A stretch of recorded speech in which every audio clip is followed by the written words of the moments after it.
let's talk about social media and politics. USA in 2016 had 231 million eligible voters. Right. If you juxtapose this number to the Twitter followers of Donald Trump and Hillary Clinton, Right. leaving aside the policy arguments, you can't ignore the fact that Donald Trump was engaging with 10 million more people than Hillary Clinton was. Easily, yeah. So, how big an impact do you think direct engagement via social media played in that election? I think a massive impact. I mean, I've been kind of personally out of interest tracking impact of social on elections, probably from 2009, 2010. Probably 2011, the first GE in Singapore had a huge, massive impact. And that's when I was starting in digital. So if I look at the US elections, I think what Mr. Trump has done, I mean, whether you agree or disagree, is he, I think, knows how to play to the gallery. He has a very large audience base.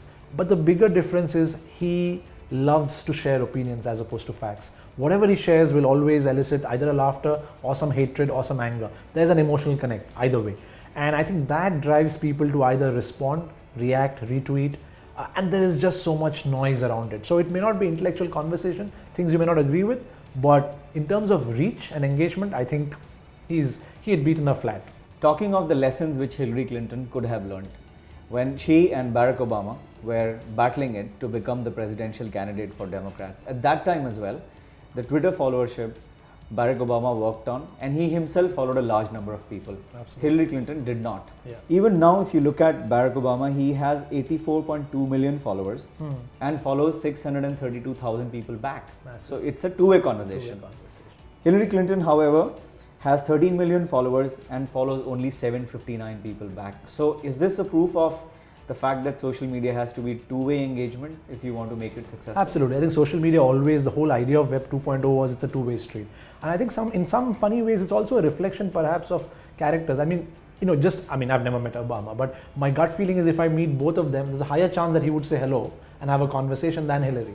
And I think that it kind of signifies that. That's a massive number of people he follows. This also reminds me of even Prime Minister Lee Hsien Loong. I think he has done such a wonderful job on social media to have a very different side of his persona. He responds and he reacts. He crowdsources photographs that he shares and gives credit for. I think absolutely bang on. It has to be two-way. You have to listen. I think in social media, the problem is more people talk than listen. But someone like an Obama probably is a great symbol of someone who listens and responds. When it comes to messaging, how important is the role of the message itself? If I just critically analyze, if I take the personality aside, I'm not a Donald Trump fan, but if I take the personality aside, I think he has done a few things very well from a social case study perspective, social media case study. I think you're right, the messages are crisp, short, they will definitely evoke an emotion for sure. Frequency is very good, so it's not like most politicians would do one in a week, but this man wakes up and sleeps with a tweet. He watches TV and he tweets. He watches TV and he tweets. He looks at what Alec Baldwin does and probably makes a comment. Saturday Night Live as well. He's also real time, right? So I think he's a classic living, breathing phenomena that, and at that age, I must admire. He's a man at 70. He's picked the tricks really well.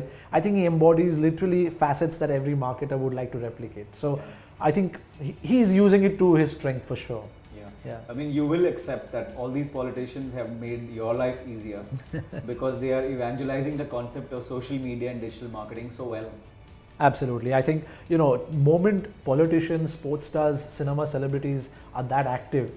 Honestly, in my personal life, it's only during that phase, it became much easier for me to explain to my dad or mom, what do I do for a living? Right. They still find it very hard. Why would people pay me for doing things on Google and Facebook? But now they know that when a Narendra Modi in India, when a Shah Rukh Khan or when a Dhoni or a Kohli are so active about every small facet of their life, that there is huge power in it. Yeah.